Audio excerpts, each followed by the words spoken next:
Good day. This is Dr. Ted Loder for Conversations with Dr. Greer on the World Puja Network. And I'm your host today. We want to thank the World Puja Network for sponsoring these conversations with Dr. Greer. And here we go. Today's, I'm the host. Today's guest will be Moray King. And let me introduce him a little bit. He's an engineer, a scientist, a writer, and written several books on energy theories. He's a student of energy theory and technologies, which makes him stand out in the crowd of energy inventors who are working with new energy technologies, because he really is trying to figure out what is actually going on from the physics engineering point of view.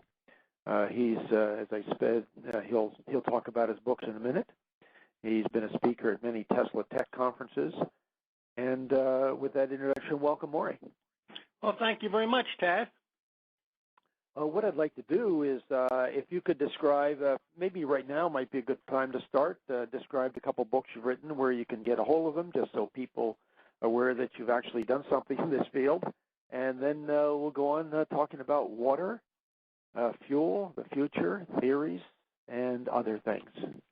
Okay. I really never did start out to write books or anything on this topic. In fact, I was a normal graduate student. I was started as an electrical engineer back at the University of Pennsylvania, and then I was in the master's program in systems engineering. Then I think it was about 1974 when we had the oil embargo, and at that point, coincidentally, while all the cars were lined up at the gas station, I had a roommate that was a physics major, and he was really into general relativity. And he showed me inside of the big book, Gravitation, by Meisner, Thorne, and Wheeler, the last two chapters of the book talked about zero-point energy. Interesting. And I never heard of it. Of course. And here I was in graduate school of engineering, and I got interested. I asked the obvious question, gee, is this energy really there?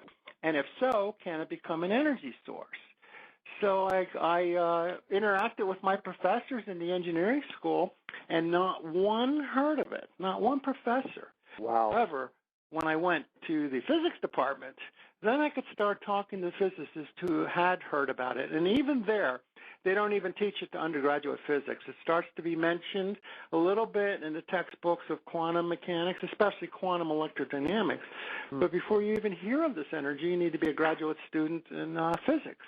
Wow, and that eliminates a good percentage of the physics majors. And perhaps most importantly, it eliminates the engineers who are the practical guys who roll up their sleeves and do things, and they do them as a team. The engineers are probably the most effective as a group about accomplishing big projects. So we have inventors on one side who stumbled across effects on what they were doing in their inventions, and many times creating energy anomalies and every now and then claiming free energy machines that sound blatantly impossible. Here I am saying, wow, what's this with the zero-point energy? So at this point, I start reading the physics literature, and I have to go to the journals, the Physical Review and things like that, and I begin to build a case. I'm always pursuing the question, is the energy really exist? And if so, can it actually be tapped as an energy source? And it was a result of these investigations that caused me to give talk, and every talk had papers typically associated with it as I got invited to conferences. And my books ended up becoming a collection of these papers because invariably, especially early on when there's very little information on this, people were just begging for Xerox copies of the papers and things like that. So then in 1989, when the cold fusion was announced by Pons and Fleischmann out here in Utah, I went ahead and grabbed that group of papers from pretty well from the time I started and gathered them into a book. And then is that book the Tapping the Zero-Point Energy? Correct. That is correct. I have an original first printing, early on copy. Yeah, those were actually rare. They're collector's items now because so the white cover ones. Yeah, the beige cover. Yep. Because as I pursued publishers to see if they were interested in publishing it, I got caught in what they call you're caught in the middle. Your book is a little too technical for the layman, and yet it's out of the paradigm of science. So the publishers were saying they don't see it being a major seller because either direction or as a small market.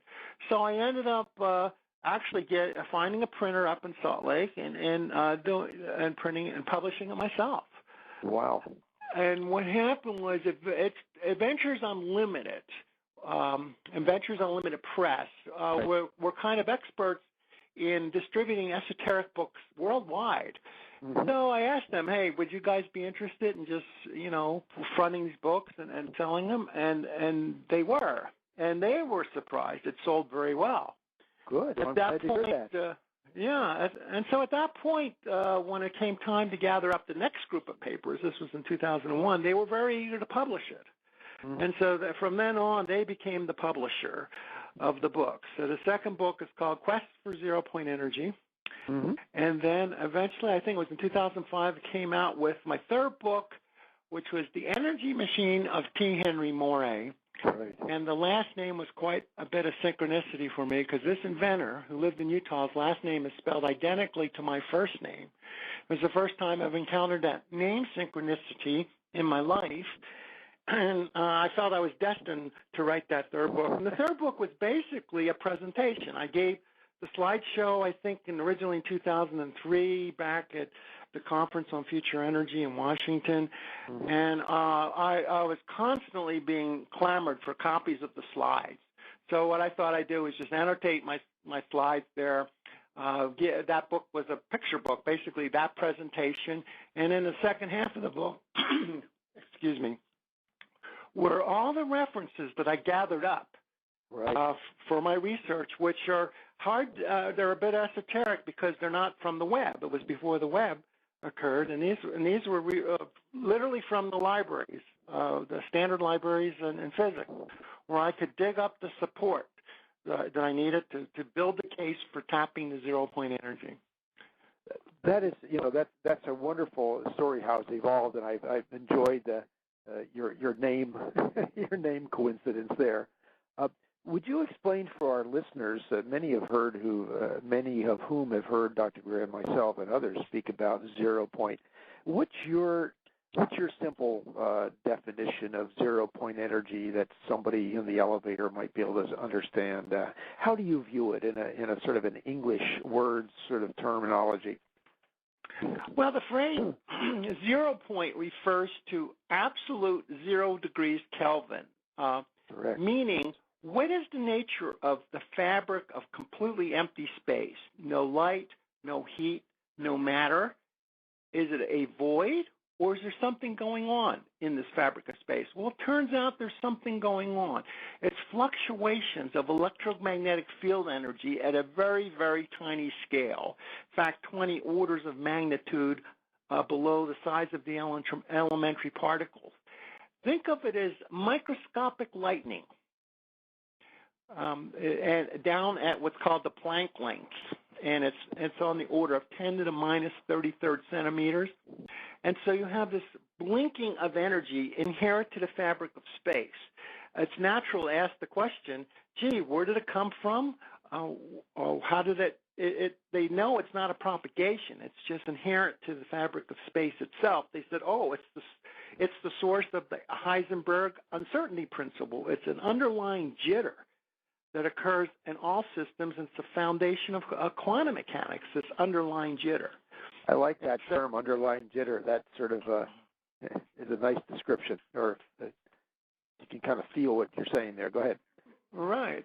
So the question arises, I said, well, can this underlying jitter possibly be tapped as an energy source? Well, the answer was quick in coming as I went to the physics professor. They said, absolutely not, because the jitter is chaotic. It's random. and random things must forever remain random. That's the second law of entropy. But coincidentally, in 1977, just as I was getting started with the interaction with the physicist, Ilya Prigogine wins the Nobel Prize in chemistry for his systems work and systems theory work that says under certain conditions, a system may evolve from chaos to self-organization. And these conditions, it turns out, can be fulfilled by certain theories of the zero-point energy, certain particular models. In particular, the model was Wheeler's geometric dynamics, the very model that got me started in the first place. And these conditions are the system must be nonlinear, far from equilibrium, and have an energy flux or matter flux through it. Mm-hmm. And it turns out that Wheeler's theory can fulfill these conditions under certain circumstances. Mm-hmm. And these circumstances are that the system must be, you must work with a nonlinear system like a plasma. It must be driven far from equilibrium, like an abrupt discharge, electrical discharge in a plasma.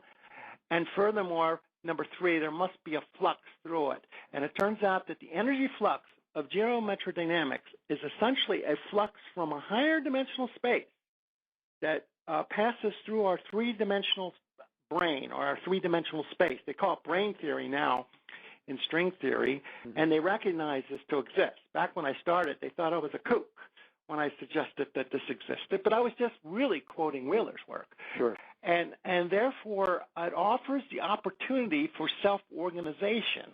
Moreover, they were modeling this type of self-organization when they talk about virtual pair of electron-positron pairs popping into existence in the vacuum fluctuations and then going out of existence. And so when we talk about something to organize into a pair of particles, this is a tremendous self-organization event because that particle is huge compared to the individual vacuum fluctuations. It's, and therefore, we have an example in the actual theories of quantum electrodynamics where there is a constant self-organization event constantly occurring in the vacuum itself. And interestingly enough, when the physicists object to this and say, oh, that's just imaginary, that's just theory and everything else, at which point I say back to them, I said, well, if it's just nonsense, why don't you remove it from your models? Because why don't you use Occam's razor? Why do you have such a complex substrate with all this activity if you say it's non-existent? You can do better than that. Just say it doesn't exist. But they can't because they can't make quantum electrodynamics be accurate without that model. So essentially, in their own modeling, they're saying this type of self-organization is occurring.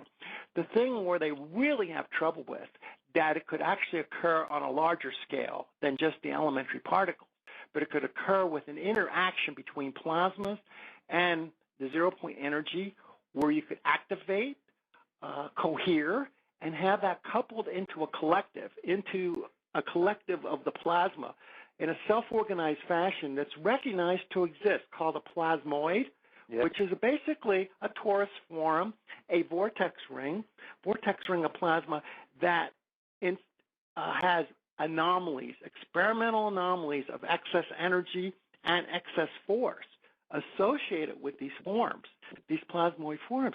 So therefore, I was not only building my case theoretically that it might be possible to do, I said here is experimental evidence of it actually occurring. And we can see while we study the anomalies of these plasmoid forms, that this gives us a clue. And invariably, in many of these devices that exhibit excess energy or excess force or any of these events, invariably in the heart of that system are these torus plasmoid forms coming into existence, perhaps for a very short time, but nonetheless, once they exist, they now manifest and the excess energy. They kind of pump it into our three-dimensional space, so to speak, this orthogonal flux. Well, that's all. I mean, that's wonderful. I think we might be jumping ahead of the story here in some sense, because we're going to the sort of the mechanisms without thinking about what people have gone through, both you and many others over the last many decades, about observing, in particular, water, using water to run as a fuel and what have you. And that's a whole story in itself. And I thought I might start there with a couple of questions, and we'll build up to the theoretical stuff so we can return to the plasmoids, toroids, cavitation issue. One of the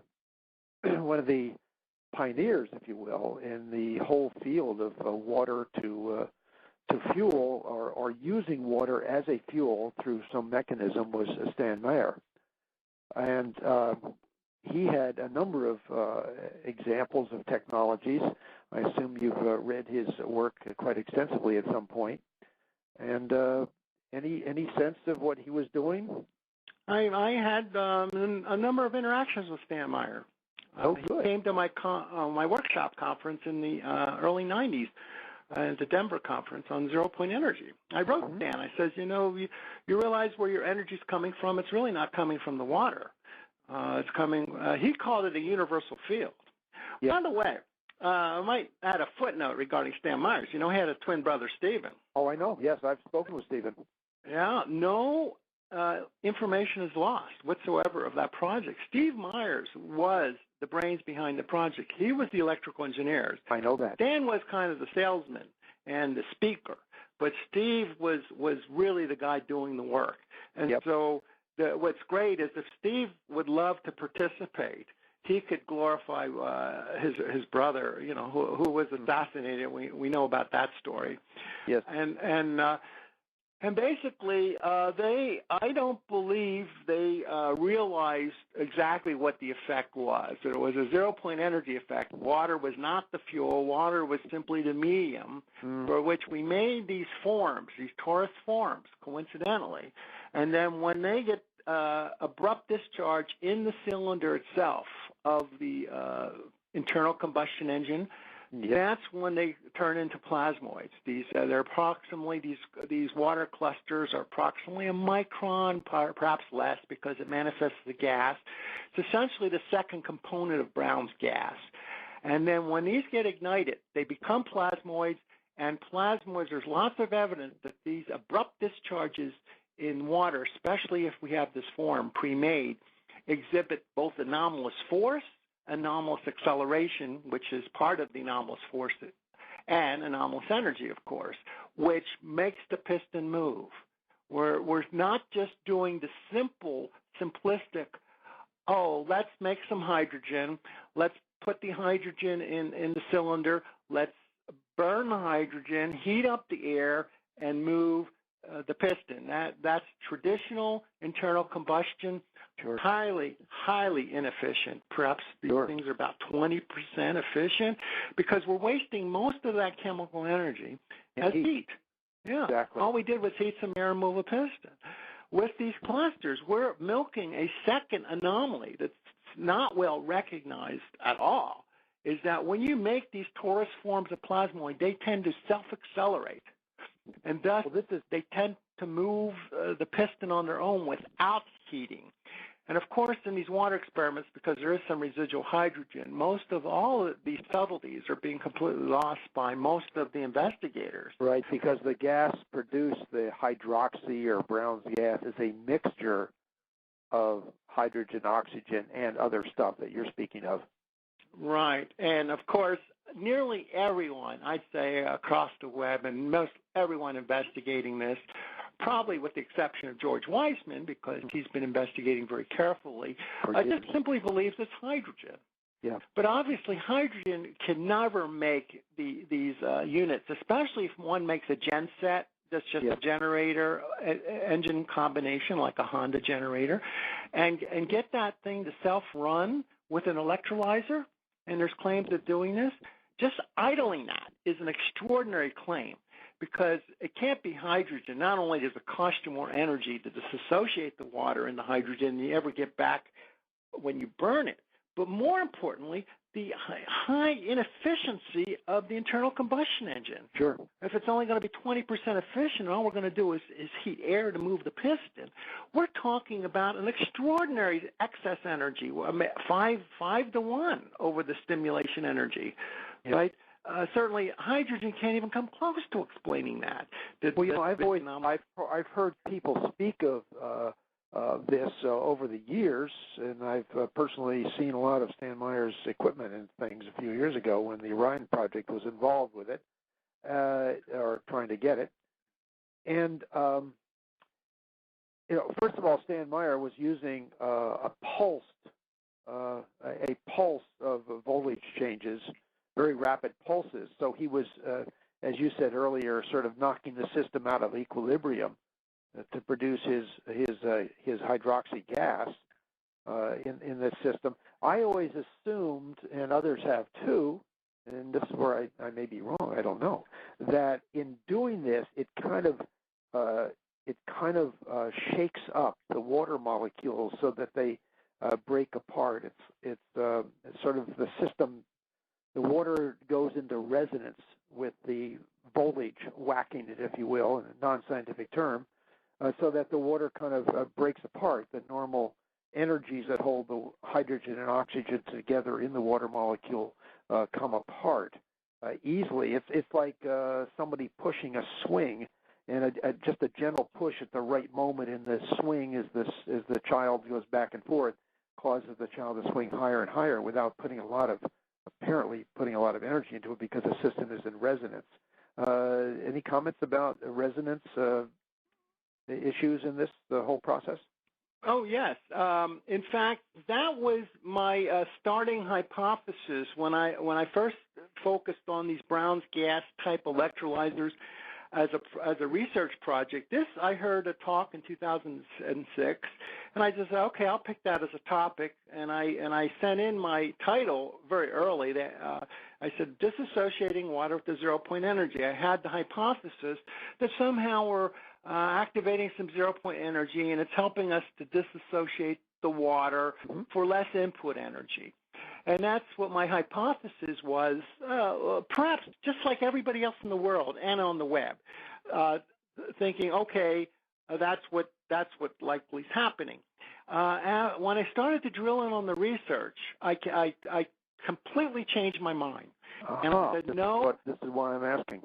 Yeah, it's not that. The characteristics of the gas behave too much like these plasmoids that Ken Shoulder discovered. He called them EVs, electron molybdenum for strong charge, or EVOs, exotic vacuum objects.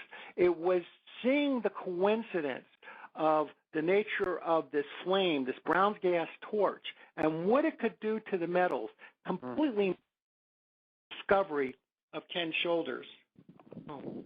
And therefore, I said, wow, this is quite a coincidence. Now, I had a big advantage. Ken Shoulders was my hero for years, because he has been since the 80s, and he really came public in the 90s. He investigated these micron-sized plasmoids. They're like miniature ball lightning. Yeah, they're like little donuts for somebody sort of trying to visualize what you're saying. They're really quite amazing. When I say plasmoid, just think of like a little donut, like a little torus that's all lit up because it has excess energy. And Ken investigated these, and he showed, because he can make them so easily, he would have a small capacitor with so much energy on it, it would launch this tiny little ball lightning entity, right? And then it would disrupt the bonding when it hit a metal or a high melting point ceramic. It would disrupt the atomic bonds, the electron bonds. He said it just causes the atoms to let go of each other. The energy was stored coherently. It's not heat that's making them let go. That's why he could disrupt high melting point ceramics, probably, and the Brown's torch does the same thing. Whereas I know the flame, if I may interrupt for the listeners here, the pictures of Ken Shoulder's work, which can be found on the web, are quite impressive, because he's actually showing glass, ceramics, aluminum, and other metals where one of these things is hit. And what what you see is essentially a hole in the item and a melt zone around it, as though somebody went in there with an extremely hot, extremely small thing and just melted a hole through, and it's kind of like a splash. Yeah, and he shows it's not heat because the residual area didn't get hot. It was just that localization where it struck. And so that anomaly completely convinced me that we were making the same thing in water from these electrolyzers. There was a secondary component that was making something similar. And I said, this is an absolute miracle because it's so simple. Yes. Whereas to do the plasma work and to do the careful studies like Ken made is beyond the scope of your ordinary hobbyist or your garage guy or just somebody that wants to jump in. All of a sudden, we can produce this anomaly in the simplest fashion just using water as the medium. So maybe you could explain at this point, you mentioned there that the Brown's gas exhibits a number of anomalies. And I just mentioned burning tungsten, yet the flame's not hot. Maybe you could describe a few more of those anomalies that say, this is not your grandmother's hydrogen and oxygen. There is something else going on, because this is really key to the understanding of what's going on. These anomalies have pointed the way. And maybe you could describe some of those for the listeners. Yeah, certainly for me it was because the nature of these craters and everything else. Perhaps the most dramatic is the vaporization or sublimation of tungsten by a cold flame. When we say a cool flame, we're talking a flame a little bit above the boiling point of water. People can quickly pass their hand through the flame. And you compare that to the standard welding torches, which have quite high temperatures, including the hydrogen torch, which is a great comparison. And none of them can vaporize tungsten. They're just simply not hot enough.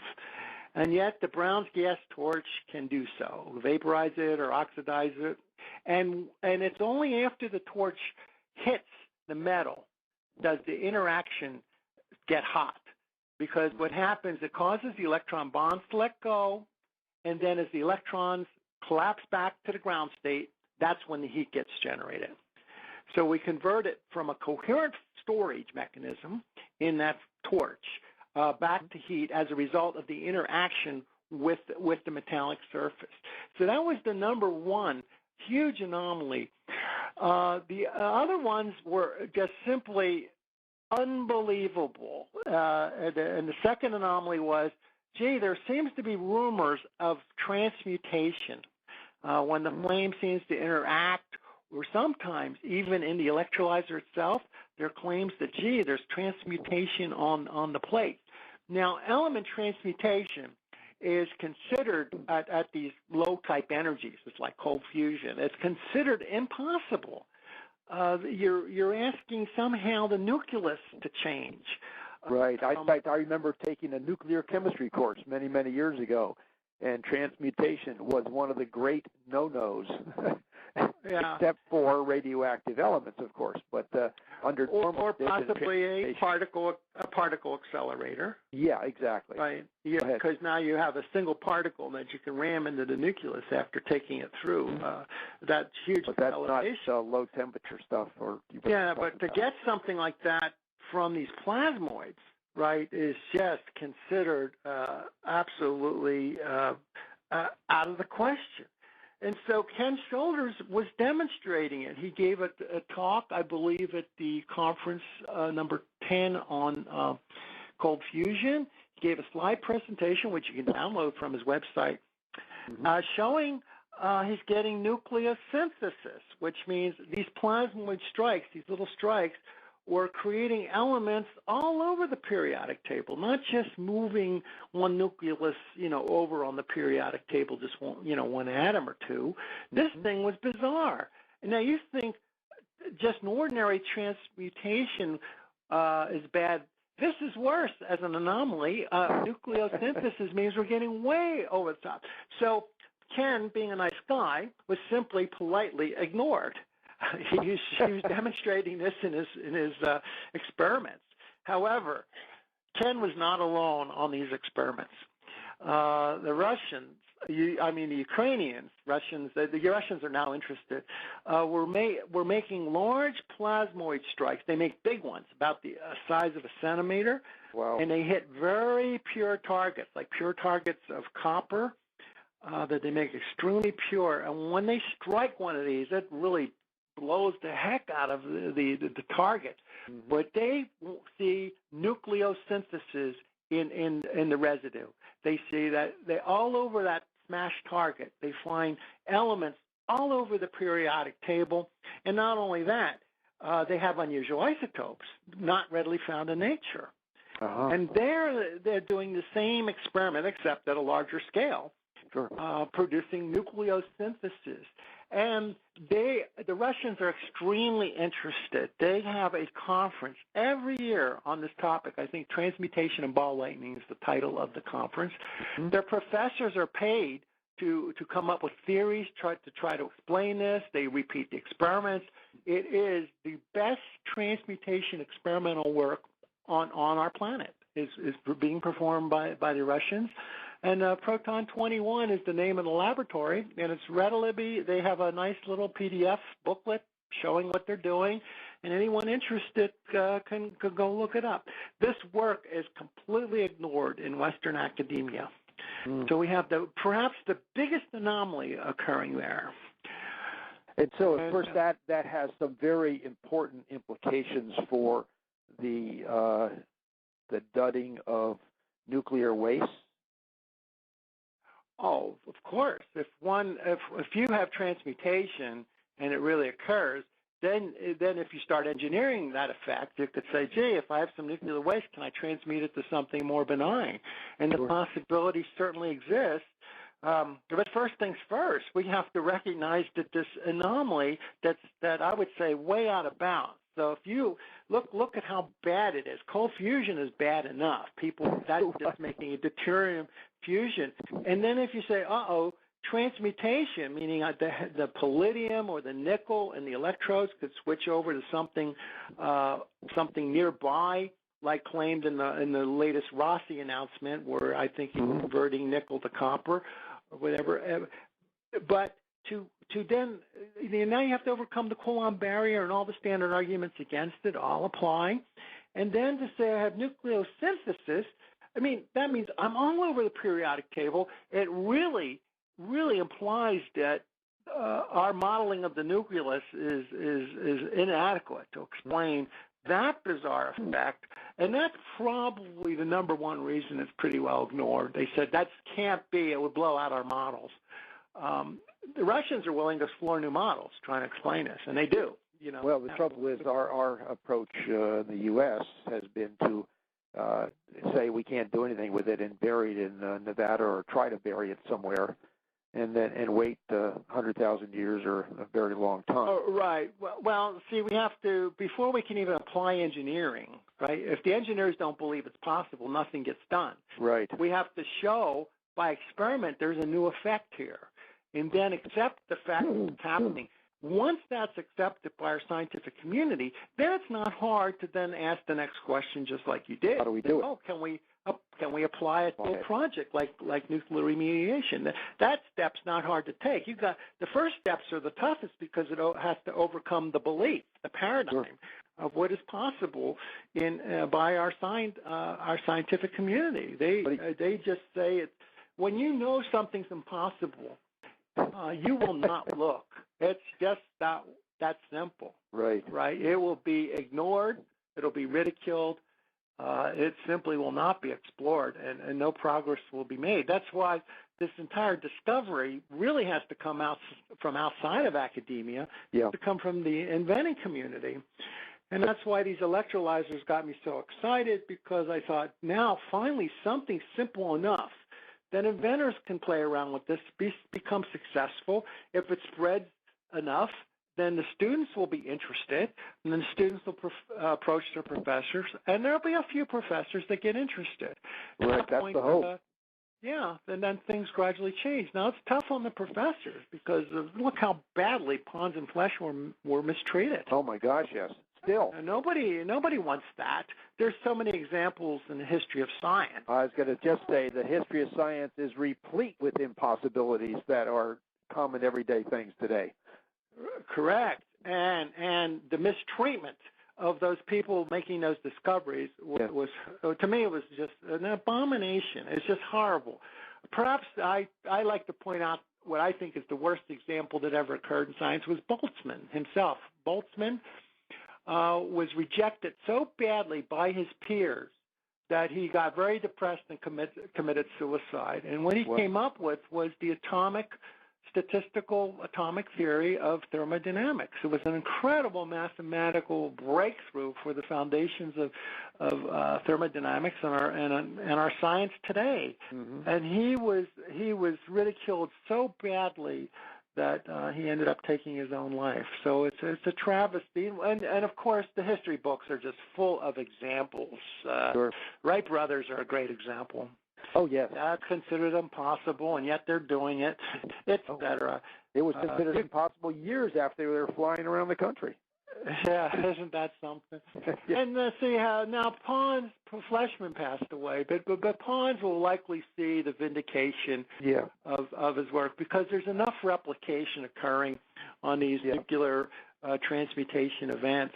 Well, one of the problems with that kind of thing is that at least from the academic scientist point of view, and having been an academic scientist all my life, I kind of can say this hopefully without too many repercussions, is that they tend to look at things if we don't have a theory for it or don't understand it from a theoretical point of view, it can't be possible. And, so there's observational science and there's theoretical science. And hopefully you make an observation, say, this is real. Now, how does it work? As opposed to, we don't know how it works, therefore it can't be real. And there's a dynamic going on in that between those two views in a lot of academic science. And it and it puts things down essentially. What other anomalies do we see in this gas, this Brown's gas or hydroxy gas, and that allowed you to have clues to what's going on? Well, perhaps the biggest occurred for me because I didn't know of this work was Mark Leclerc's work with cavitation in water. Mm-hmm. He contacted me shortly after my presentation in 2011 at the Conference on Future Energy back at Washington. He then shared his work and about anomalies that he found just from cavitating water. Maybe you could describe what cavitation is for the audience here. Right. When you really put water in a lot of turbulence, or especially when there's low pressure from the turbulence, a great example is the propeller. Sure. Right? There's low pressure builds up, and kind of in that pressure you make little tiny bubbles. They're called cavitation bubbles. They're basically bubbles of low pressure where you kind of pull the water apart. Mm-hmm. And there's a very interesting, spectacular, I would say, anomaly that Mark Leclerc discovered associated with the cavitation bubbles themselves. Mm-hmm. And what Mark was an expert in water cavitation fluid hydrodynamics. He's a engineer. He's kind of like me. He's just everything but the PhD. He doesn't quite have the degree, but he did all the coursework and studies like that. He's back in your neck of the woods. I think he's in Maine. And so he discovered that some phenomenal effect occurs and he's learned to take advantage of it. And the effect is this, that when the cavitation bubble is near a surface, it deforms into a torus. Yep. And going through the whole of the torus is called the reentrant jet. This is recognized in standard fluid mechanics. What he discovered that this reentrant jet has all the energy of the collapsing cavitation bubble get concentrated into it, and there's extreme pressures in that tiny little jet. Now, if the bubble's on the order of microns, this jet is on the order, it's with maybe on the order of a nanometer. And under these extreme pressures, water takes another state. I think it's over 300,000 psi, and water goes into a solid state form. So he's discovered a macro-ionic water crystal is what he calls it. Mm-hmm. And the tip of this crystal has a plasma-like Bow shock wave that exhibits all the characteristics of Schrödinger's EVs or EVOs. And I thought, my gosh, this is the same thing. And when it strikes something, it makes the craters like the EVOs. If this is what Mark discovered, rather than striking something immediately, if he had a hole there and that this jet could shoot through the hole, it would actually self-accelerate.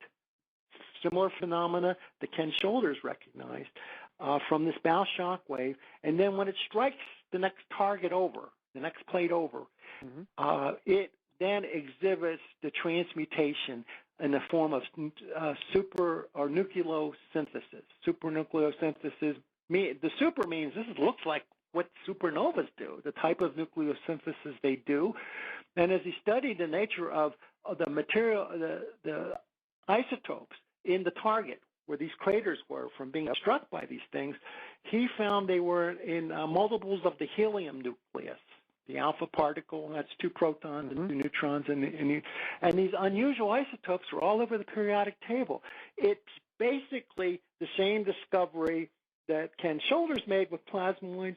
All of a sudden, Mark LeClair showed how he can do it with water, cavitating water. In a simplistic view, what you're saying, what the observer, the naive observer, might observe is just pitting, a sort of a scraping, a pitting of the propeller or the device that's producing this cavitation. But what you're saying is what's actually happening at that microscopic scale is this whole process you just described. Right. Now, in order to get the actual transmutation, you have to get that reentrant jet to go through a hole. Okay. It can't. If it strikes too early, which is very typical in the propellers, it just does your crater damage that you typically see. Okay. So that hitting process.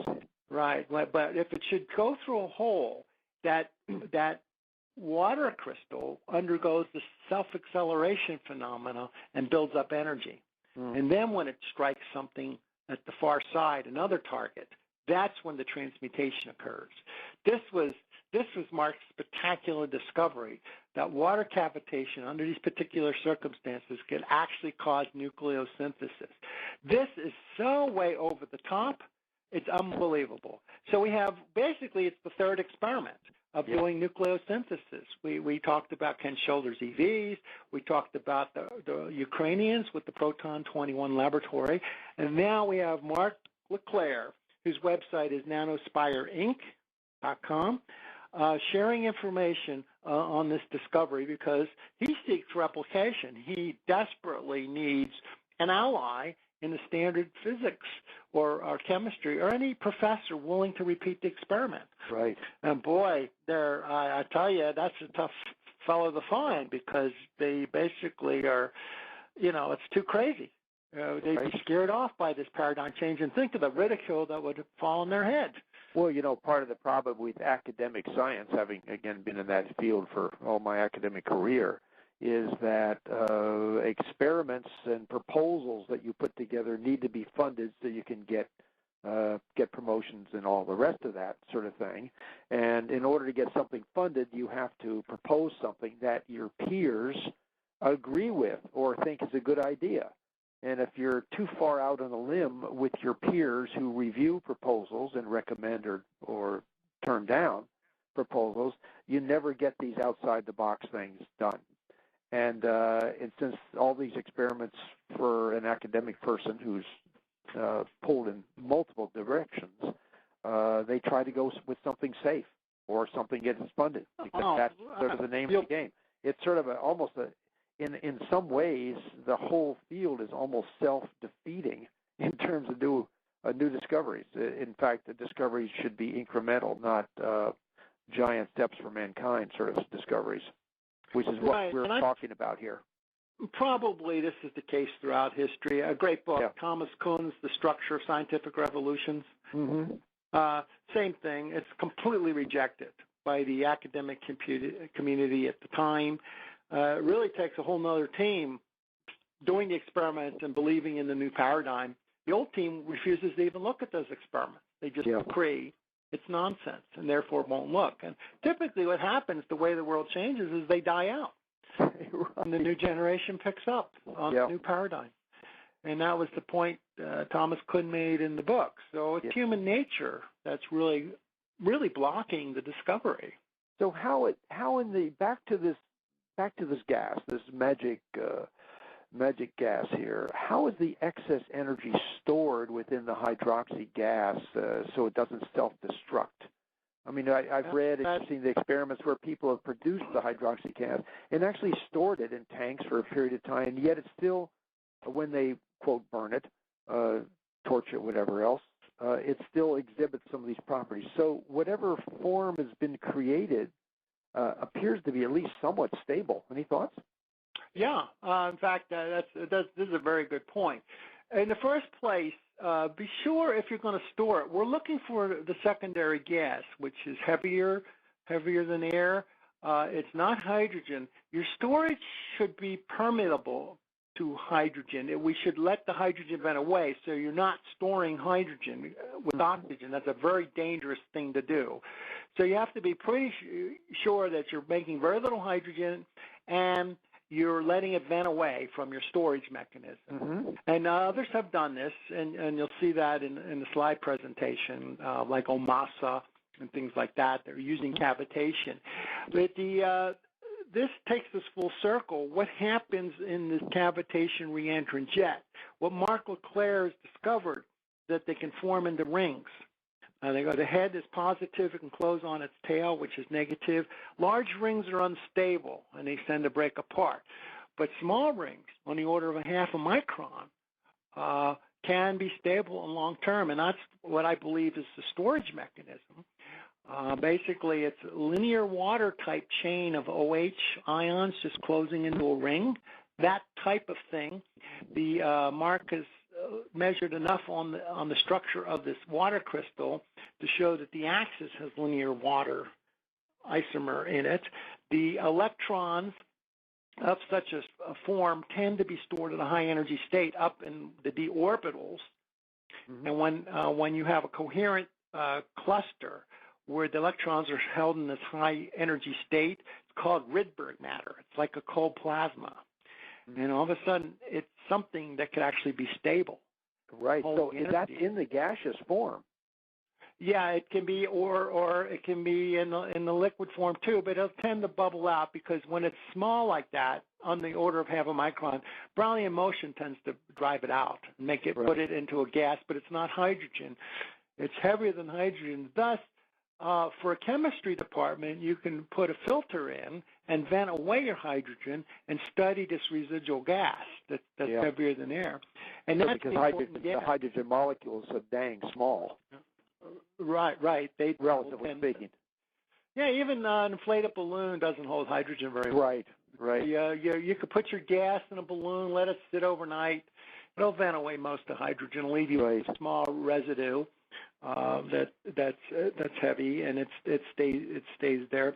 And even though there's one other point that might be extremely valid, that even though this little ring is in a higher energy state, that when you ignite it with an abrupt high voltage pulse, you convert it straight into a plasmoid. And in the plasmoid state, it immediately starts pumping in more energy into the system, creating anomalous force. It starts to self-accelerate. Thus, taking that into a plasmoid immediately starts injecting new energy into the system, and the self-acceleration tends to move the piston in the internal combustion engine, and it creates the anomalous force effect that moves the piston without just heating air like you would do when you burn fuel. You're moving it from this anomaly, very much like the PAP engine that works with inert gas clusters that get ignited to a plasmoid form, exhibit the self-acceleration anomalous force, and they move the piston. And from a scientific perspective, this too is impossible, but it's a great example to study, because clearly there's no combustion happening in inert gas. Right, because it's contained within the cylinder, and it just then collapses and restarts. Right.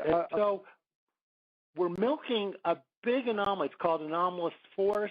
Ken Shoulders likes to call it propulsion, this word that these plasmoids, once you excite them into this torus plasma state, they exhibit anomalous acceleration, they exhibit anomalous force, and thus the internal combustion engine is actually an advantage. It's a device, instead of just being a pure low-efficiency loss, it becomes a device to extract this anomaly. We move the piston. Is that what I got a couple of questions for you on that in terms of the experimental world, where people have claimed to be running the generator, producing enough power to produce enough gas, to produce enough power, et cetera, et cetera. In other words, looping the system.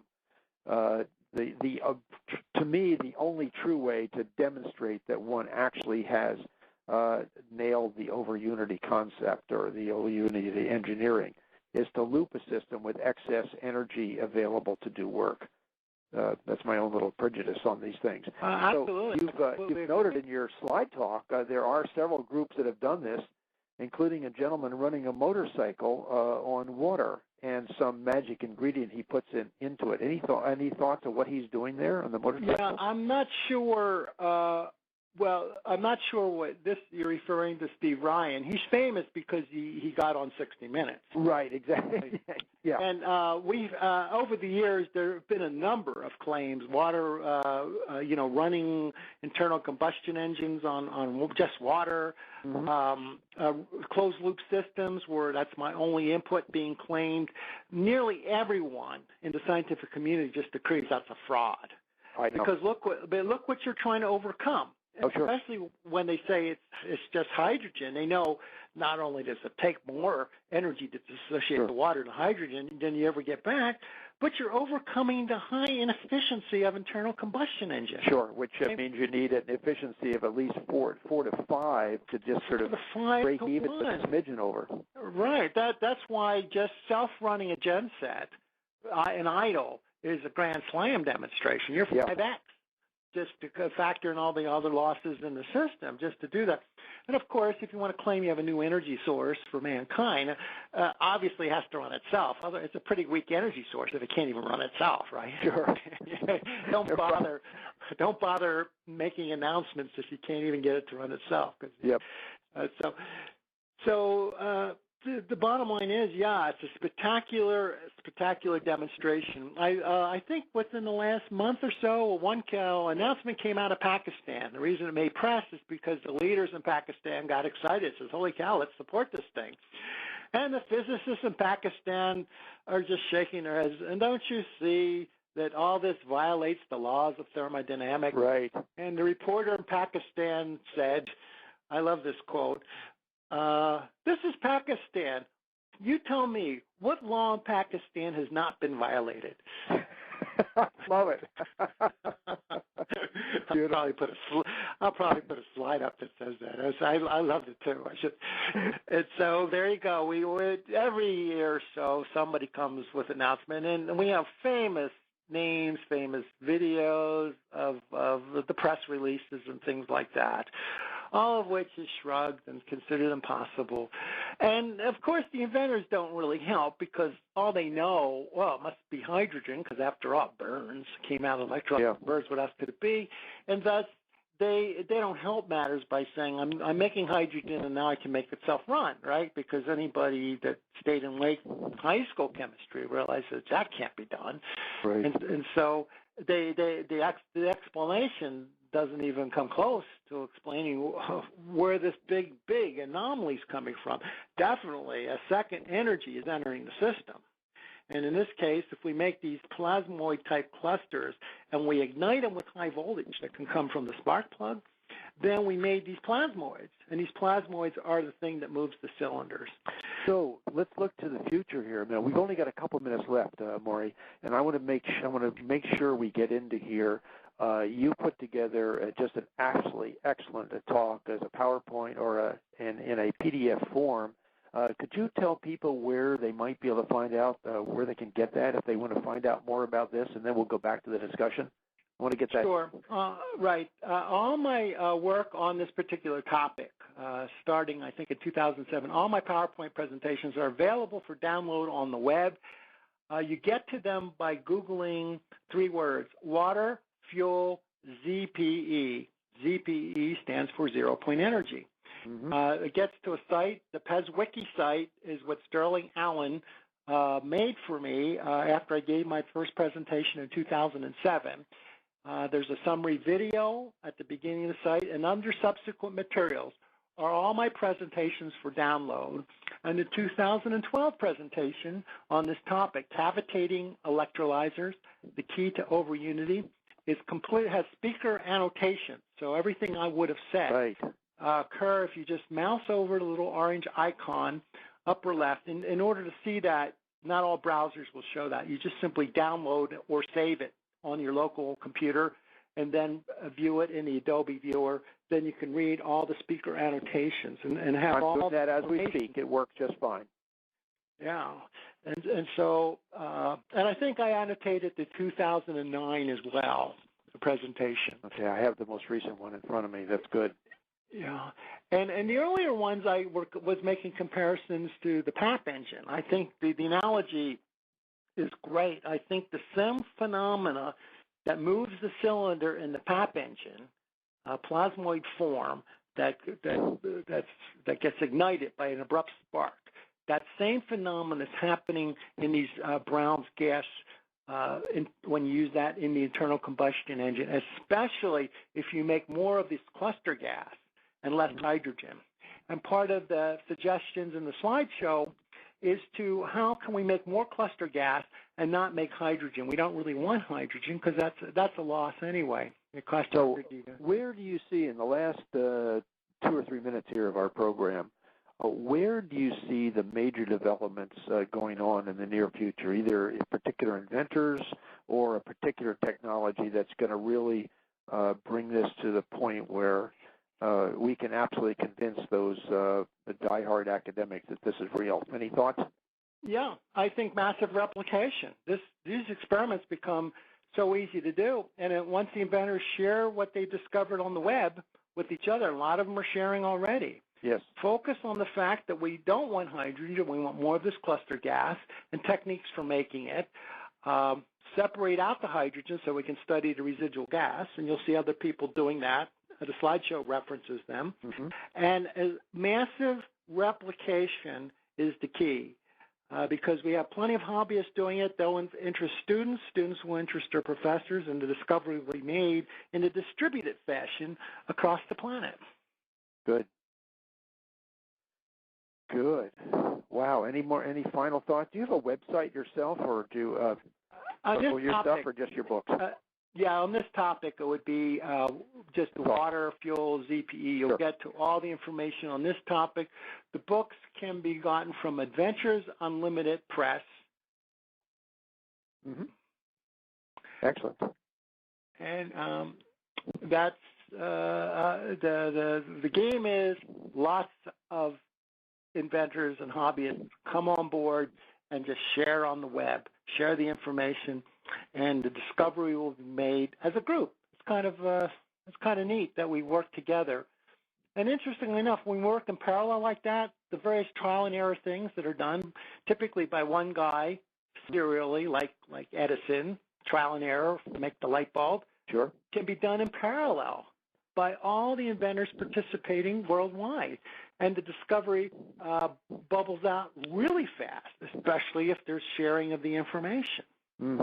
Especially if they let the hydrogen gas diffuse away. Right. We're interested in that second gas. That is where the big anomaly, that's where those little vortex rings or torus forms are. That's when we ignite them into plasma. So we get the plasmoids, which move the cylinder. Right. And so in reality, it isn't magic. It isn't impossible. It's just a new and better way of understanding what's happening at the microscopic physical level. And once people get that through their heads, they'll realize this is not, quote, impossible, but it's a reality, and that's very, very exciting. Yeah, that 0-point energy could actually couple it into the system so simply. Yes, yes. Well, Moray, I think we're out of time here. I appreciate very much your input and your thoughts, and I recommend to the listeners that if you want to find out more, go to that website and pull down that talk that Moray did and read through it. Lots of pictures there. It's very, very instructive. And Moray, of all the people doing this, working in this field, I think you're one of the very few who's actually stepped back and tried to combine experimental results from multiple inventors and engineers and scientists into an overall cohesive, coherent understanding of the phenomena that are going on. And it's going to be people like you who are really going to drive this whole thing forward.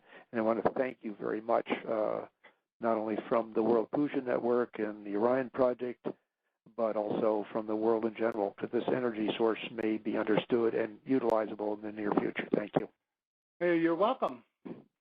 Well, this has been an hour with Dr. Conversations with Dr. Greer. This is Dr. Ted Loder speaking with Moray King, and we want to thank the World Puja Network for bringing this to you, and we'll probably see you in the World Puja Network in about 2 weeks. Thank you very much.